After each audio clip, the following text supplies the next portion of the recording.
But you know that advice, counsel from others is limited in its effectiveness if you never Sabbath. You need a foundation. Am I making sense to anybody? Like, Pastor, I need to talk to you. You need to talk to Jesus first.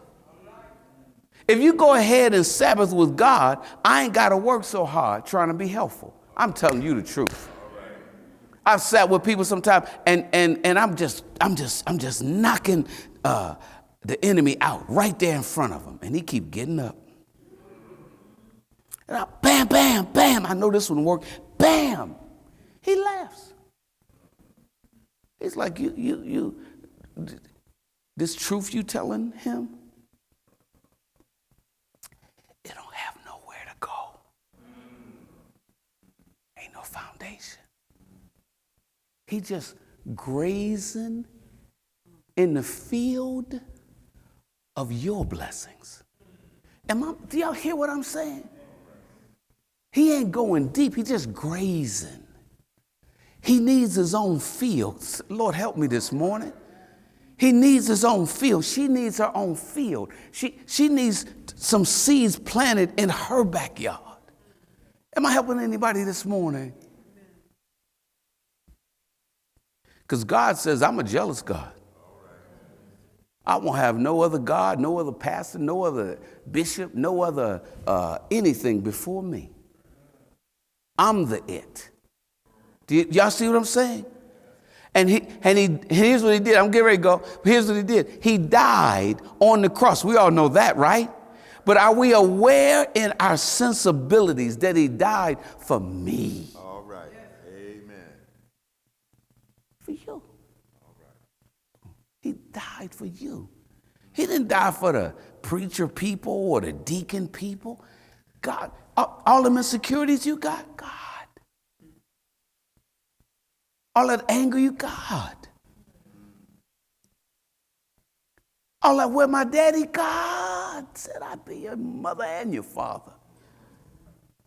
Where would you be if he hadn't declared that? God. Anybody hearing what I'm saying this morning? He is personal. I've said this to you before. I grew up in Flint, Michigan. Reverend Alfred L.C. Robbs. I don't know what the L and the C was for, but that was his whole name. Here's what I remember out of all of them sermons, all of them Sundays, all of them Wednesday nights. You know what I really remember from him that I walk with? He made it clear that God is a personal God. He cares about you. And you can't behave your way out of his presence. We'll say in John 10, my sheep know my voice. Anybody hear what I'm saying? My sheep know my voice. And nothing and no one, I'm paraphrasing, but I'm on point. Nothing and no one can pluck them out of my hand. And you know what that infers? Neither can they jump out of my hand. Somebody ought to help me this morning, right?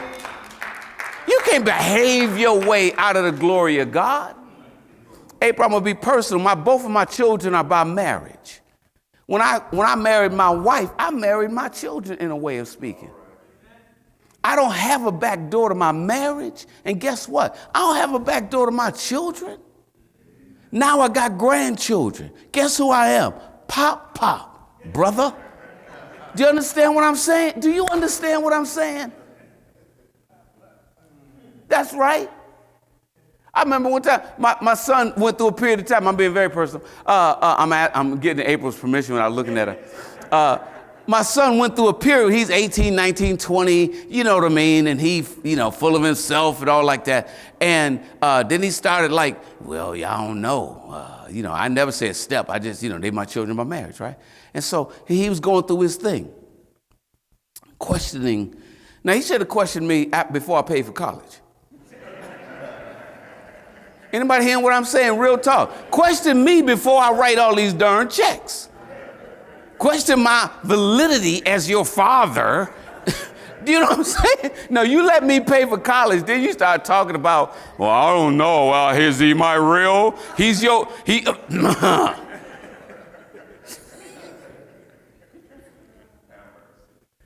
But guess what didn't happen? He doing all of that. I stayed in my position. Anybody hear what I'm saying? I stayed in my position. We didn't have a talk about whether I'm your dad or not or any of that stuff. He knew I wasn't his physical dad. He'd always known it. But we didn't discuss and negotiate, Renee, whether I was going. No, you can act a fool by yourself. Anybody hearing what I'm saying? And God says that to you this morning. You can act a fool all you want to. If some people been spiritual fools in here, don't raise your hand. It's better not. But do you understand what I'm saying? But God is steady. You can rip and run and wander and fool your way through 5, 10, or 20 years. But when you get through, here I am. I'm still God. I'm still your God.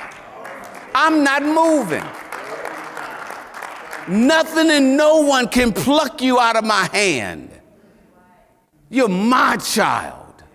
But do you know what I did last Tuesday? I know what you did last Monday, Tuesday, and Wednesday. I have no idea why you only confessing Tuesday. Anybody hear what I'm talking about?